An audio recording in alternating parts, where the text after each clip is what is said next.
जी हाँ, स्वागत है आप सभी लोगों का एक बार फिर से आपकी चैनल जेके एग्जाम्स में। और आज हम सेकंड टॉपिक पढ़ेंगे, यानी कि सेकंड लेक्चर शुरू करेंगे अकाउंटेंसी एंड बुक कीपिंग के बारे में। जी हाँ, कल हमने थोड़ी सी इंट्रोडक्शन दी थी, बेसिक टर्म्स के बारे में बताया था और प्रोसेस किस तरीके से हम अकाउंट मेंटेन करेंगे वो चीज़ बताया था।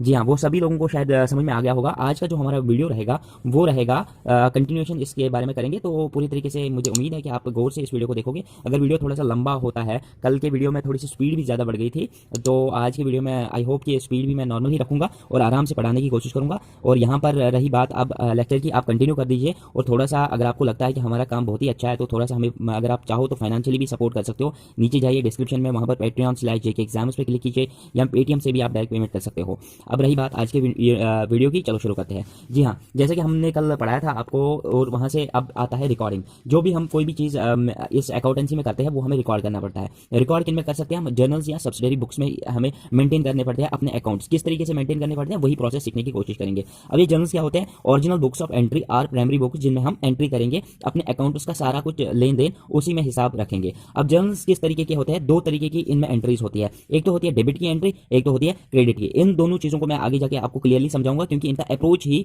समझना बहुत ही जरूरी है। किस तरीके से डेबिट होता है, किस तरीके से क्रेडिट होता है, और सारा कुछ समझाने की कोशिश करूंगा। आइए शुरू करते हैं। अब अप्रोच किस तरीके से होता है? अप्रोच फॉर रिकॉर्डिंग, हम किस तरीके से हम कोई भी डेटाबेस जो होता है हमारा, जो भी अकाउंट्स के रिलेटेड होता है, वो किस तरीके से हम रिकॉर्ड कर सकते हैं। तो उसके लिए हमें ट्रेडिशनल अप्रोच पहले पढ़ेंगे, फिर उसके बाद मॉडर्न अप्रोच पढ़ेंगे, जिससे आपके सारे कंसेप्ट्स क्लियर होंगे। और ये चीजें पढ़ने के लिए हमें जरूरी है कि हम टाइप्स ऑफ अकाउंट्स भी पढ़ेंगे। तो ट्रेडिशनल अप्रोच जो होगा उसमें हमें ट्रेडिशनल टाइप्स ऑफ अकाउंट्स भी पढ़ने जरूरी है। अब टाइप्स ऑफ अकाउंट्स कितने प्रकार के होते हैं? हमारे पास टाइप्स ऑफ अकाउंट जो होते हैं तीन प्रकार के होते हैं। एक को हम बोलते हैं पर्सनल अकाउंट्स, एक को हम बोलते हैं रियल अकाउंट्स, और एक को हम बोलते हैं नॉमिनल अकाउंट्स। अब ये तीन चीजें क्या होती है? पर्सनल अकाउंट्स, रियल अकाउंट्स और नॉमिनल अकाउंट्स किस किस टाइम पे, और इनकी फर्दर क्लासिफिकेशन किस तरीके से है। देखो, मैं जो भी कंसेप्ट्स पढ़ाऊंगा उनके पीछे एक लॉजिक है, उनसे क्वेश्चंस लिए गए हैं किसी न किसी एग्जाम में। मैं बहुत ही मेहनत करता हूँ इसके पीछे कि कहाँ से क्वेश्चंस लिए गए हैं और कौन कौन सा टॉपिक ज्यादा इंपॉर्टेंट रहता है। तो सो फॉर दैट रीजन आप इन कॉन्सेप्ट्स को गौर से समझने की कोशिश कीजिए। जिनके एमसीक्यूज आप बुक से देख सकते हो या किसी भी और तरीके से देख सकते हो। रही बात अब बुक्स की, बुक्स मैं बता दूंगा नेम, जो बुक आपको अकाउंटेंसी के लिए जरूरी है, जिससे आपके सारे टॉपिक्स क्लियर हो जाएंगे, वो भी मैं बताऊंगा। बट फिलहाल आप एक काम कीजिए, आप यहाँ से कंसेप्ट सीखने की कोशिश कीजिए, क्योंकि अगर आप कंसेप्ट सीखोगे, कोई भी कंसेप्ट उस पर कोई भी एमसीक्यू वाला क्वेश्चन आ जाए तो वो आप इजीली सॉल्व कर सकते हो। बट अगर आप कंसेप्ट ही नहीं सीखोगे तो एमसीक्यूज पे डायरेक्टली जाओगे तो आपके दो चार ऑब्जेक्टिव्स तो निकल जाएंगे, बट लॉन्ग टर्म के लिए आपके हर कोई ऑब्जेक्टिव सॉल्व नहीं हो सकता। कंसेप्ट से यही फायदा है कि आप कंसेप्ट सीखते जाओ, आपको डेफिनेटली फायदा होगा।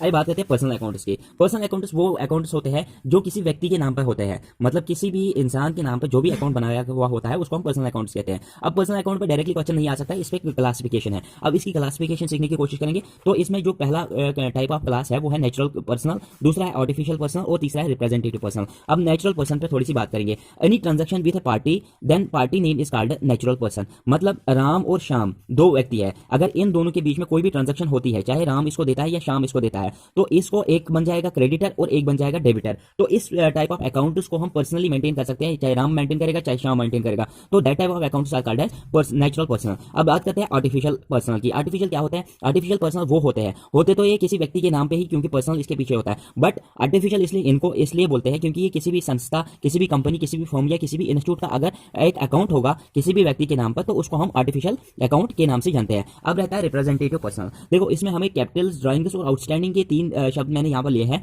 और ये तीन शब्द आपको याद रखने हैं। अभी किस तरीके से होगा? मान लो हमारे पास एक ओनर है या प्रोप्राइटर है, किसी भी बिजनेस का ओनर होगा, तो वो अपने बिजनेस के लिए एक अकाउंट खोलता है। तो उस अकाउंट को मेंटेन करने के लिए वो तो पर्सनल अकाउंट होगा उसको, but for the business purposes उसके लिए वो होता है, चाहे वो कोई भी उसमें कैपिटल इन्वेस्ट करता है या कोई भी उससे उस अकाउंट से कोई भी विड्रॉल करता है या कोई भी आउटस्टैंडिंग रहती है। अगर उसको बैंक, मान लो मेरे पास एक बैंक में एक अकाउंट है, अब बैंक मुझे उसमें 10 रुपए है, मान लो अब मैंने बैंक से 15 रुपए फिलहाल ले लिए, फिर मैं इनको बाद में चुका दूंगा। तो सो फॉर दैट रीजन जो 5 रुपए मेरे हैं वो आउटस्टैंडिंग मेरे अकाउंट में रहेंगे। तो ये तीन चीजें रिप्रेजेंटेटिव पर्सनल अकाउंट में आती है। अब बात करते हैं रियल अकाउंट्स की। रियल अकाउंट्स की अगर हम बात करेंगे तो इसमें क्या क्या आता है? इसमें एक चीज आता है कैश, स्टॉक, इन्वेस्टमेंट और फिक्स्ड अकाउंट्स।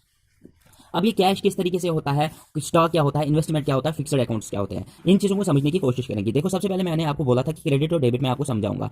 अगर आसान भाषा में इसको याद रखने की कोशिश करेंगे तो क्रेडिट होता है व्हाट गोज आउट और डेबिट होता है व्हाट कम्स इन। इसमें गलती करने की कोई भी गुंजाइश नहीं रहेगी, क्योंकि अगर ये दोनों चीज़ें आपको मिसकंसेप्ट रहती है तो आप अकाउंटेंसी में कोई भी टॉपिक नहीं कर सकते हो। देखो, अब ये क्रेडिट के बारे में अगर आप बैंक की मैसेज रोज देखोगे तो कोई आपको पैसे डालता है तो वहां पर लिखा आता है योर अकाउंट इज क्रेडिटेड, मतलब आपके अकाउंट में आ जाते हैं वो पैसे। बट अगर अकाउंटेंसी में देखेंगे तो व्हाट गोज आउट जो होता है ना, वही डेफिनेशन, मतलब हमारे अकाउंट से जो बाहर जाता है, जो हम पे करते हैं किसी को, तो उसको क्रेडिट कहते हैं।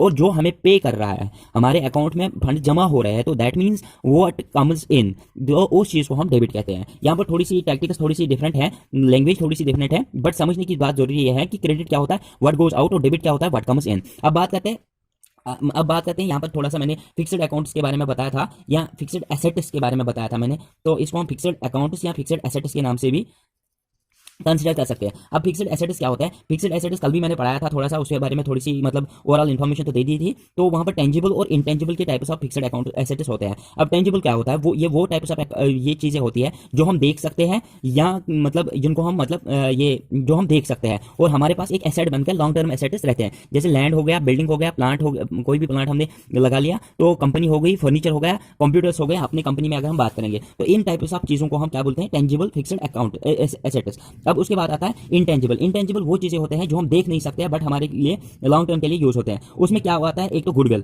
मतलब जो कंपनी अपने कस्टमर्स के साथ गुडविल बना के रखती है, that is our fixed asset. तो उस चीज को मतलब आप अमेजॉन की बात कर लीजिए, मिंत्रा की बात कर लीजिए या फ्लिपकार्ट की, उन्होंने कस्टमर्स में एक गुडविल बना के रखी है कि वो प्रोडक्ट सही बेचते हैं और एक्यूरेट उनका प्रोडक्ट पहुंच जाता है। दैट मींस वो चीज जो उनका गुडविल है वो उनका फिक्स्ड एसेट्स में कंसिडर किया जाता है। कॉपीराइट क्लेम जो होते हैं वो भी मतलब फिक्स्ड एसेट्स में आते हैं। अब ट्रेडमार्क किसी भी कंपनी का होता है, आईएसआई जैसे ट्रेडमार्क है या हिंदुस्तान यूनिलीवर लिमिटेड जो है ट्रेडमार्क होता है, दैट मींस ये चीजें जो होती है ये हमारे फिक्स्ड एसेट्स में होते हैं। अब पेटेंट्स की बात करेंगे तो पेटेंट्स भी हमारे इंटेंजिबल फिक्स्ड एसेट्स में कंसिडर किए जाते हैं।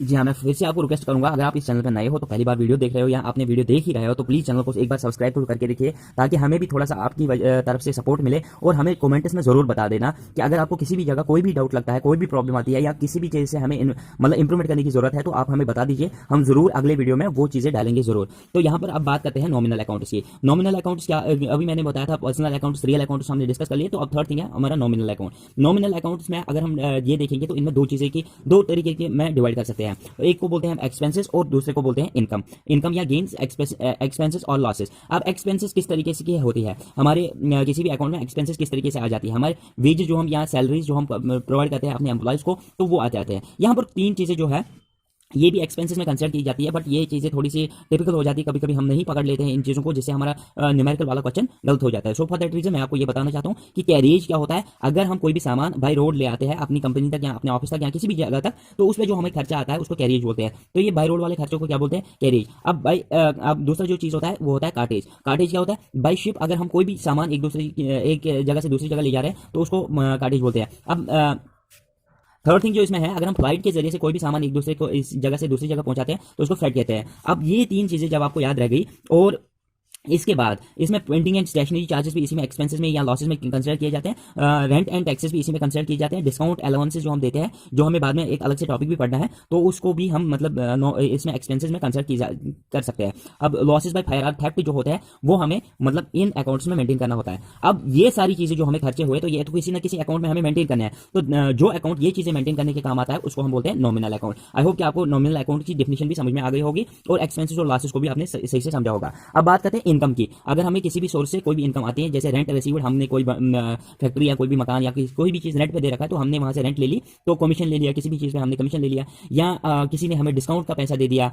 मान लो मैंने किसी आदमी से 10 रुपए का चीज खरीदना था, उसने मुझे वो 7 रुपए का भेजा, तो सो फॉर दैट मैंने उसमें डिस्काउंट पाया, वो मेरे लिए एक इनकम का सोर्स बन गया। मैं वो चीज कल 10 से 12 रुपए में भी बेच सकता हूँ, दैट मीन्स वो मेरे लिए इनकम है। तो इंटरेस्ट, किसी भी चीज पे मैंने इंटरेस्ट कमाया, तो वो चीजें जो अकाउंट में हम मेंटेन कर लेते हैं उसको हम नॉमिनल अकाउंट के नाम से जानते हैं। ये जो हमने अभी तक डिस्कस किया था वो था ये क्या बोलते हैं इसको, अभी हम पढ़ने जा रहे हैं मॉडर्न अप्रोच ऑफ अकाउंटिंग। अभी तक हमने डिस्कस जो किया वो था एंशिएंट अप्रोच ऑफ अकाउंटिंग, जिससे हम अकाउंट्स में मेंटेन कर सकते हैं, तो उसको हमने एंशिएंट अकाउंट के नाम से जाना। अब ये जो इंपॉर्टेंट है, जो आपको कंसिडर करना है और जिससे आपके क्वेश्चंस एग्जाम में आ सकते हैं, वो है मॉडर्न अप्रोच ऑफ अकाउंटिंग। अब मॉडर्न अप्रोच में किस तरीके के 5 टाइप्स ऑफ अकाउंट्स हमारे पास होते हैं। पहले का नाम है एसेट्स, दूसरे का लाइबिलिटीज, तीसरे का कैपिटल, चौथे का नाम एक्सपेंसेस और इनकम। अब ये चीजें जो 5 टाइप्स ऑफ अकाउंट्स हैं ये आपको याद रखनी है, और सीरीज में ही अगर आप याद रखोगे तो आपको आगे जाके बहुत सारे क्वेश्चन ईजी हो जाएंगे। अब एसेट्स, लाइबिलिटीज, कैपिटल, एक्सपेंसेस और इनकम, ये 5 टाइप्स ऑफ अकाउंट्स हमें मॉडर्न अप्रोच में आते हैं, क्योंकि हमें जो भी फर्दर ट्रांजैक्शन जो भी मेंटेन करनी होगी अपने अकाउंट्स में, या कोई भी इवेंट मेंटेन करना होगा अपने अकाउंट्स में, तो हम इन 5 अकाउंट्स को डिस्कस करेंगे, इन्हीं में मतलब हम एंट्री करेंगे। तो बेसिक हमारा काम क्या है, यहाँ पर हमें एंट्री करनी है। किसमें एंट्री करनी है? हमें जर्नल में एंट्री करनी है। तो उसमें कौन से टाइप का अकाउंट हम यूज करेंगे? सो फॉर दैट रीजन यहाँ पर हम पढ़ेंगे ये 5 टाइप्स ऑफ अकाउंट्स। अब अगर बात करेंगे कि इनमें नेचर क्या रहता है, नेचर किस तरीके से रहता है इन अकाउंट्स का। देखो अब हमारे पास एसेट्स है, डेबिट क्या होता है? व्हाट कम्स इन, और मेरे साथ बोलिए क्रेडिट क्या होता है? क्रेडिट होता है व्हाट गोज आउट। अब मान लो एसेट है मेरे पास, तो ये मेरे पास कभी ना कभी इनकम आने का सोर्स ही रहता है, तो सो फॉर दैट इसका नेचर जो है उसका डेबिट नेचर है। लायबिलिटीज की बात करेंगे तो उसका क्रेडिट नेचर है, कैपिटल की बात करेंगे तो क्रेडिट नेचर है, एक्सपेंसेस की बात करेंगे तो डेबिट नेचर है, इनकम की बात करेंगे तो क्रेडिट नेचर है। देखो मैंने किस चीज के लिए ये आपको बताया था कि सीरीज में याद रखना है। सो फॉर दैट रीजन आप ये डेबिट क्रेडिट याद रख सकते हो सीरीज में, तो आप आगे चल के कोई भी गलती ना करो। अब बात करते हैं यहां पर, अब अगर हमारे एसेट्स बढ़ जाते हैं तो उस वक्त नेचर क्या रहता है? डेबिटस। अब अगर हमारे इंक्रीज हो जाते हैं लायबिलिटीज, उस वक्त क्रेडिट नेचर रहता है। अब हमें मान लो दूसरी भाषा में समझाऊंगा, मान लो अगर हमारे पास एसेट्स इंक्रीज हो रहे हैं तो हमें क्या करना पड़ेगा? हमें डेबिट करना पड़ेगा, मतलब अकाउंट में जो एंट्री होगी उस वक्त वो डेबिट की एंट्री होगी। अगर अब हमारे लायबिलिटीज इंक्रीज हो रहे हैं तो हमारा उस वक्त नेचर क्या रहेगा? एंट्री का क्रेडिट रहेगा। कैपिटल इंक्रीज होती है तो क्रेडिट का नेचर रहेगा। अब एक्सपेंसेस इंक्रीज हो रही है तो डेबिट का नेचर रहेगा। अब इनकम इंक्रीज हो रही है तो फिर से क्रेडिट का नेचर रहेगा। देखो जो चीज नेचर में था वही चीज सेम टू सेम अगर आपने नोटिस किया होगा इंक्रीज होने पे हो जाता है। मान लो अब अगर हमारे एसेट्स गिर गए तो उस वक्त हमारी एंट्री क्या होगी? क्रेडिट होगी, मतलब opposite to that of the increase. अगर हमारे लायबिलिटीज डिक्रीज हो रहे हैं तो उस वक्त हमारी एंट्री क्या होगी? उस वक्त हमारी एंट्री डेबिट होगी। अब कैपिटल डिक्रीज हो रही है तो डेबिट होगी, एक्सपेंसेस डिक्रीज हो रहे हैं तो क्रेडिट होंगे, इनकम डिक्रीज हो रहे हैं तो डेबिट होगी। आई होप कि आप ये पूरा ये जो टेबल है पूरी तरीके से समझने की कोशिश करोगे, फिर उसके बाद मेमोराइज करोगे, आगे जाके आपके सारे क्वेश्चन इजीली सॉल्व हो सकते हैं। अभी मैं बेसिक से स्टार्ट कर रहा हूं, बट आगे जाके थोड़ा सा डिफिकल्टी भी होने वाला है, बट आपको इतने बेसिक स्ट्रांग हो जाएंगे और एग्जाम आने से पहले, चाहे वो लद्दाख का एग्जाम हो या नोटिफिकेशन जो भी होगी, लगभग मेरे ख्याल से जहां तक मेरे सोर्सेज का ये है, तो वहां तक 15 मार्च से के बाद ही इसकी नोटिफिकेशन निकलनी है JNK UT के लिए, और लद्दाख के लिए तो एग्जाम मार्च में है, तो उनका भी सिलेबस मैं टाइम से पहले करवा दूंगा। अब बात रही एग्जाम्पल्स की, यहाँ पर मैंने अभी आपको मतलब जो टेबल बताया, अब आपके लिए क्वेश्चन है, होमवर्क कर लीजिए और मतलब पूरी तरीके से अगर आपका टाइम मिलता है तो किसी न किसी जगह हमें रिप्लाई कर दीजिए, चाहे यूट्यूब पे ही रिप्लाई करोगे तो दैट इज गुड, अगर नहीं मिलता है तो अपनी जगह पे अगर आप सेटिस्फाई हो that is better for you. देखो अब आपके पास मैं कुछ चीजें देता हूँ, एक लैंड देता हूँ, एक बिल्डिंग देता हूँ, एक इन्वेस्टमेंट देता हूँ, एक सैलरी देता हूँ, एक लोन देता हूँ, एक FD देता हूँ और सेल्स देता हूँ। ये इतनी चीजें मैंने दी, आपको इनको एंट्री करवानी है मॉडर्न अप्रोच के हिसाब से, कौन किस अकाउंट में फिट हो जाता है, और अगर इनमें इंक्रीज होता है तो नेचर क्या रहेगा, अगर इनमें डिक्रीज होता है तो नेचर क्या रहेगा। ये एक टेबल बना लीजिए इन चीजों के लिए, क्योंकि ये चीजें आपको बहुत आगे जाके बहुत काम आने वाली है। अब है हमारे पास जो हमें पढ़ना है वो है steps for doing journal entry. Journal को हम एंट्री किस तरीके से कर सकते हैं, जर्नल में किस तरीके से हमें मेंटेन करना है, ये मैंने आपको अप्रोच दिखाया कि किस अकाउंट में क्या रखना है, कि कौन सा चीज कहां पर फिट होता है। अब हमें किस तरीके से वहां पर इन चीजों को रखना है। देखो first find account to be opened in transaction. मान लो आपने कोई ट्रांजेक्शन की, हमने 10 रुपए का कोई बिस्किट लाया, मतलब कोई भी चीज लाया, मतलब ऑब्जेक्ट लाया, कोई भी ऑब्जेक्ट हमने 10 रुपए का लाया, तो मतलब हमारे पास टर्म भी आ गई, हमारे पास वैल्यू भी आ गया, मॉनेटरी टर्म्स में वैल्यू और टर्म आ गई, तो हमने ट्रांजेक्शन की है। जब हमने ट्रांजेक्शन की है तो सो फॉर दैट रीजन हमारे पास ये पता करना है कि ये किस अकाउंट जो हमने ट्रांजैक्शन की है ये कौन से अकाउंट में हमें फिट हो जाते हैं। मॉडर्न अप्रोच में आपको फिट करनी है तो आपको कौन सा अकाउंट खोलना है, आपको एसेट्स वाला, लायबिलिटीज वाला, एक्सपेंसेस वाला, इन्वेस्टमेंट वाला, कौन सा कैपिटल वाला खोलना है। तो सो फॉर दैट रीजन आप अकाउंट को ये करोगे, पहले आपको ट्रांजैक्शन को आइडेंटिफाई करना है किस तरीके की ट्रांजैक्शन है और आपको अकाउंट खोलना है। अब आपको डिसाइड करना है कि मॉडर्न अप्रोच में कौन सा आप अकाउंट सिलेक्ट करोगे जिसमें आप ये एंट्री करोगे। तो पहला चीज आपको अकाउंट डिसाइड करना है, दूसरा मतलब पहला चीज आपको ट्रांजैक्शन ये करनी है, और दूसरा चीज आपको मॉडर्न अप्रोच में से एक अकाउंट पिक करना है जिसमें आप ये एंट्री करोगे, जैसे मैंने एग्जाम्पल में पहले बताया था आपको। अब थर्ड थिंग जो इसमें स्टेप थर्ड है, अब अप्लाई रूल। रूल क्या है, नेचर क्रेडिट होगा या डेबिट होगा, ये चीजें मैंने अभी आपको एक्सप्लेन की है। अब आपको ये डिसाइड करना है कि किस तरीके से होगा। अब फोर्थ चीज जो इसमें आता है उसके बाद आपको एंट्री करनी है, पूरे तरीके से अकाउंट में सारा कुछ, जर्नल में सारा कुछ रिकॉर्ड करना है। ये रही बात। अब फॉर्मेट ऑफ जर्नल के हिसाब से अगर हम पढ़ेंगे कि हमारे जर्नल का फॉर्मेट क्या रहता है। देखो अब जर्नल का हम फॉर्मेट पढ़ रहे हैं, किस तरीके से हमें एंट्री करनी है। देखो सबसे पहली चीज इसमें कॉलम्स बनाने हैं और रोज बनाने हैं। किस तरीके से बनाने हैं, पहले इसमें आ जाएगा, पहले ऊपर सबसे पहले डेट हमें मेंशन करना है कि किस डेट पर क्या हुआ है। उसके बाद पर्टिकुलर एक्टिविटी, कौन सी एक्टिविटी विथ लेबल हमें मेंशन करनी है दूसरे इस कॉलम में। अब थर्ड चीज इसमें जो मेंटेन करना होता है वो होता है लेजर फॉर यू। उसके बाद नेचर करना है डिस्कस, वो क्रेडिट हुआ है या डेबिट हुआ है। क्रेडिट होगा तो इस कॉलम में एंट्री करोगे, डेबिट होगा तो इस कॉलम में एंट्री करोगे, क्रेडिट होगा तो इस कॉलम में एंट्री करोगे। मतलब इस चीज को समझाने के लिए मैं एक एग्जाम्पल ले लूंगा यहाँ पर आपके लिए, तो जैसे ये सारा कुछ समझ में आ जाएगा। जाएगा। शाम comes in business with cash 50 rupees, मतलब एक शाम बंदा व्यक्ति होता है, वो बिजनेस में आ जाता है, उसने कैपिटल लगाई बिजनेस में, कितना लगाया 50 रुपए। अब कैश एसेट है, ठीक है, तो एसेट हमने मतलब समझ लेना है कि कौन से अकाउंट में करेंगे। तो फर्स्ट ऑफ ऑल कैश तो एसेट है, फिर उसमें बाद डेट देखना है कि क्या डेट है। तो डेट मान लो 14 फेब है, तो 14 फेब को ये बिजनेस में आ गया, इसने 50 रुपए के साथ बिजनेस करना शुरू कर दिया, तो इसने मतलब कैपिटल डाल दी बिजनेस में। तो ये 14 फेब, अब इसने कैश कितना लिया, कैश अकाउंट डेबिट है, तो कैपिटल अकाउंट, ठीक है, कैपिटल अकाउंट इसमें मेंशन इसलिए करना है क्योंकि मतलब इसने बिजनेस में पैसे डाल दिए हैं, तो उसके लिए हम मेंशन करना है इस तरीके से। अब बीइंग बिजनेस स्टार्टेड, ये इसकी मतलब ये रखनी है टाइटल लाइन, जिससे हमें पता चल जाए कि हमने किस काम के लिए ये क्या शुरू किया है। तो ठीक है, ये चीजें आपने कर ली। उसके बाद अब नीचे देखना है, अब ये पैसा मतलब इसने 50 रुपए लगाया, तो इसका नीचे क्या होगा, क्योंकि कैश अकाउंट का नीचे जो क्या होता है, कैश अकाउंट का नीचे जो होता है वो डेबिट होता है, सो फॉर दैट हम डेबिट में एंट्री कर लेंगे। अब कैपिटल अकाउंट का नीचे जो होता है वो क्रेडिट होता है, क्योंकि ये पे करने होता है, किसको, बिजनेस की तरफ इसने पे कर लिए, तो उसका नीचे क्या होता है, उसका नीचे क्रेडिट होता है। तो पहले कैश अकाउंट का नीचे 50 रुपीज इसने लाया, अब कैपिटल अकाउंट जिसके लिए इसने पे किया है तो उसका नीचे क्रेडिट रहेगा। इस तरीके से आप लंबे समय के लिए कोई भी मतलब नेचर आपको डिसाइड करना है, आपको पहले अकाउंट डिसाइड करना है, उसके बाद आप आगे चलकर ये मेंटेन कर सकते हो एक जर्नल।